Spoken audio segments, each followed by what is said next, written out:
Welcome to future TNPSC channel. ஜனவரி 14 2024க்கான current affairs பார்க்கலாம்.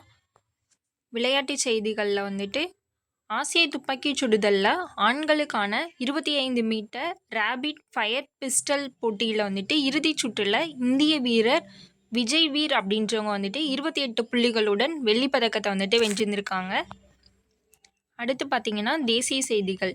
கிளவுட்ஸ் ஃபாரஸ்ட் சில்வர் லைன் அப்படின்ற புதிய வகை பட்டாம்பூச்சி இனத்தை மேற்கு தொடர்ச்சி மலையில் அமைஞ்சிருக்க ஸ்ரீவில்லிபுத்தூர் மேகமலை புலிகள் காப்பகத்தில் இருக்க மேகமலை கோட்டத்தில் இதை கண்டுபிடிச்சிருக்காங்க.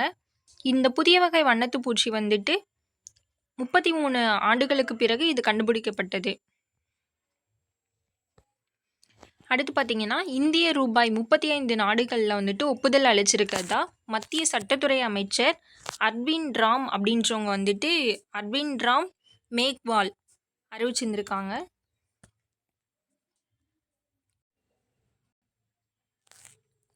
அடுத்து பார்த்தீங்கன்னா மாநில செய்திகள். மனித மற்றும் வனவிலங்குகளுக்கிடையே ஏற்படும் மோதல்களில் மனித உயிரிழப்பு மற்றும் நிரந்தர இயலாமைக்கான நிவாரணத் தொகையை ரூபாய் 5 லட்சத்திலிருந்து 10 லட்சமாக உயர்த்தி தமிழக முதல்வர் மு.க. ஸ்டாலின் உத்தரவிட்டிருக்காங்க.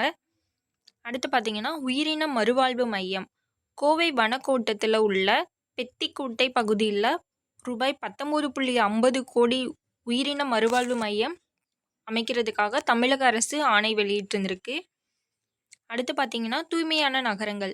மத்திய அரசோடைய தூய்மையான நகரங்களுக்கான பட்டியலில் சென்னை 44வது இடத்துல இருந்து முன்னேறி 37வது இடத்திற்கு போயிருக்கு. அடுத்து பார்த்தீங்கன்னா சர்வதேச செய்திகள். தைவானுடைய அதிபர் தேர்தலில் ஆளும் கட்சியின் வேட்பாளராக லாய் சிங்தே வெற்றி பெற்றிருந்திருக்காங்க.